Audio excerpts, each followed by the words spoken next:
Richard the Dick Coughlin 666. How are you? I'm fine, thank you.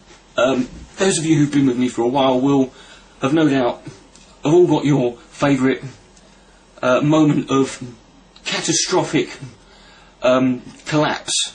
You know, just an absolute breakdown in the structure, the visible nature of the human being in question, and just at every single aspect of a human's belief system and argument destroyed simply by allowing to let them talk, allowing them to speak until they just tie themselves in knots and end up asphyxie-wanking themselves on their own fucking front door. There's nothing more wonderfully satisfying than to watch these people fuck themselves up without you actually having to do anything. I'm going to present what is possibly my favourite. He's actually a religious apologist, Catholic religious apologist, called Michael Voritz. He has a website called realcatholics.tv or something like that. And he has a YouTube channel called Real Catholics TV. I don't know if it's the TV that's real or it's the Catholics. And it's called When Liberals Attack. Oh no, sir. This is when Catholic apologists commit suicide. I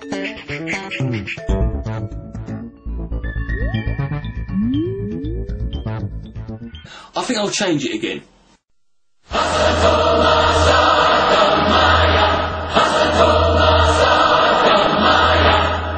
I don't know if you just... he's got that look where, you know, it's a smile, but it's the kind of smile you would have expected, you know, Jeffrey Dahmer to give you before you ended up in his fucking fridge. Hello everyone, and welcome to The Vortex, where lies and falsehoods are trapped and exposed. Lies and falsehoods are trapped and exposed. That's good to hear. I'm glad to hear that's what you're doing, Mike. I think we should... I'm going to start off the exposing the lies and the falsehoods by mentioning your fucking wig, mate. When you saw him, did anyone not think, today...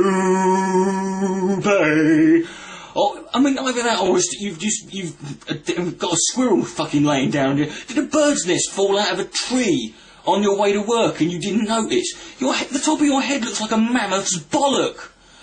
Right? And it better be a wig, because I'll be buggered if you're going to stand there looking like that and argue in favour of an intelligent designer. I'm Michael Voritz. So a war has broken out among Catholics.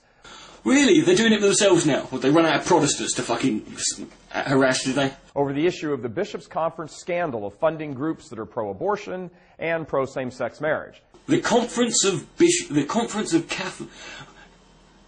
Does that sound a little bit fucking dodgy? Welcome to the Conference of Catholic Bishops. One of the first rules of the Conference of Catholic Bishops is we will not tolerate infighting. Yes, do not bash the bishop. Not to mention pro-contraception, pro-euthanasia, pro-population control. Pro-population control? That sounds ever so slightly euphemistically sinister, doesn't it? I mean, so you're against population control? Being like, you know, one of the biggest, the most popular denomination of of Christian church in the world. You know, the Catholic Church, you ain't into control, are you? You just say, oh, everyone fuck shag, don't worry about it, just do it, you know.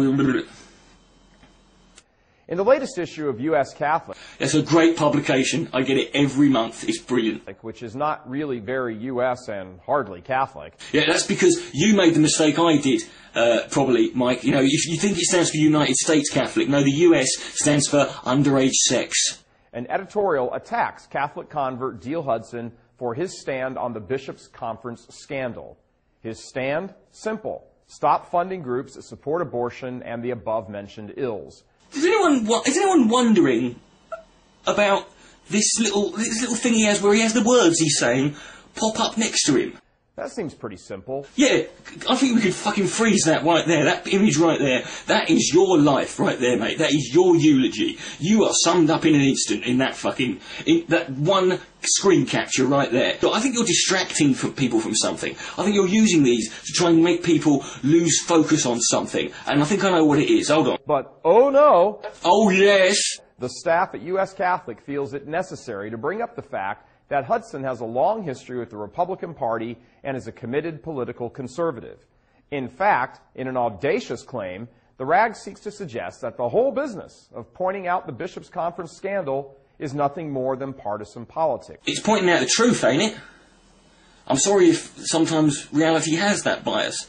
Partisan politics is not being fair to both sides in terms of, not sort of showing your allegiance. Bipartisan politics is meant to be about, making sure you listen to both sides and picking the one option that you feel is actually genuinely the most sensible.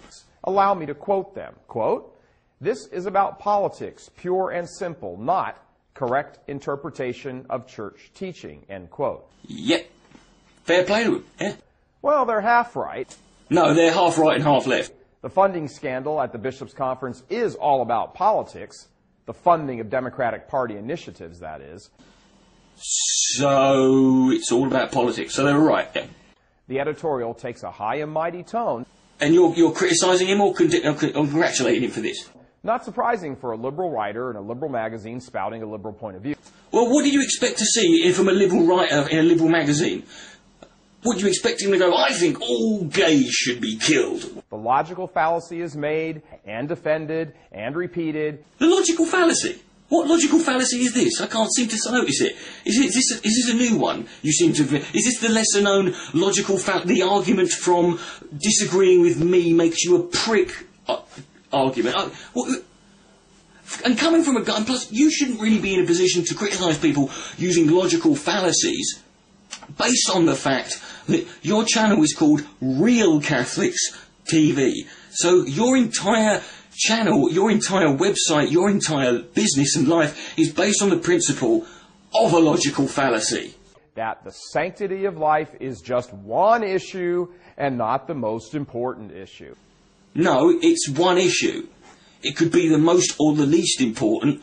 It could be, which it should be, and I hope it continues to be, a non-issue.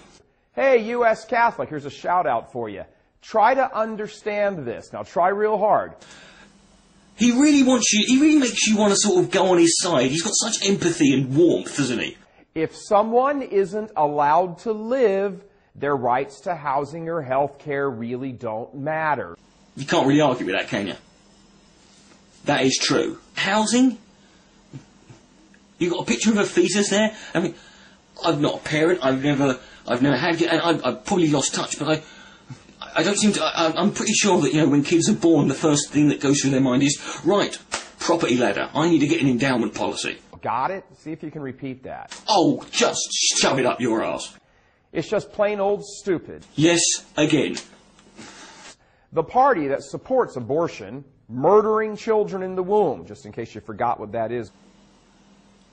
Don't have much credit for your audience. Why do you put those fucking captions next to the words you're saying? It's obvious that no one who watches your show on a regular basis can fucking read. Now, ladies and gentlemen, the moment I was referring to is about to come up. Just prepare yourself. It might not be very obvious. It's not what he says. It's what's happening on the screen. Just focus, relax, and prepare yourselves to see if you can spot what happens now. The Bishops' Conference has been in bed with these killers. Right. Just in case you missed it, here it is again. The Bishops' Conference has been in bed with these killers. Now, I don't know if you noticed something there, but he said the Catholic Bishops' Conference is in bed with, and then a fetus appears on the right. So what you've got here is a man saying the Catholic bishops are in bed with, and the immediate thought you have afterwards is the image. He's even put the baby underneath the bishops. The bishops are on top of the children, and the bishops are in bed with some. You cannot make a mistake that fucking stupid, can you? No. How have you managed this? This is just too perfect. You've left the people with an image in their head of Catholic bishops fucking kids. How did you do that? Democrats. support and advance the killing. And your video has done nothing but make me feel that it's not advanced enough. Now, ladies and gentlemen, I'm done at this point. I feel the level of fucktarderology that these people are capable of pulling off. The bar has been raised. The bar ain't even there anymore. The bar don't exist. That was the most unsubtle power of suggestion I've ever seen. I've been doing a bit of research into Mike Voritz. If you type Mike Voritz into Google, one of the predicted searches is toupee. And I have to say this, and people might think I'm sort of maybe using this as a bad comparison, but I think it's a valid point.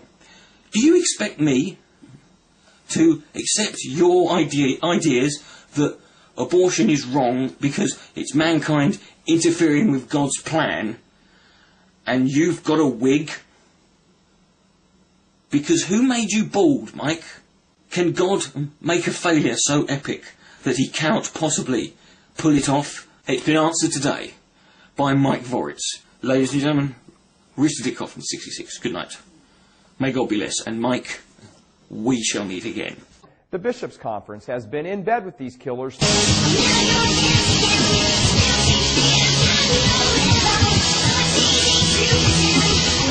Yeah.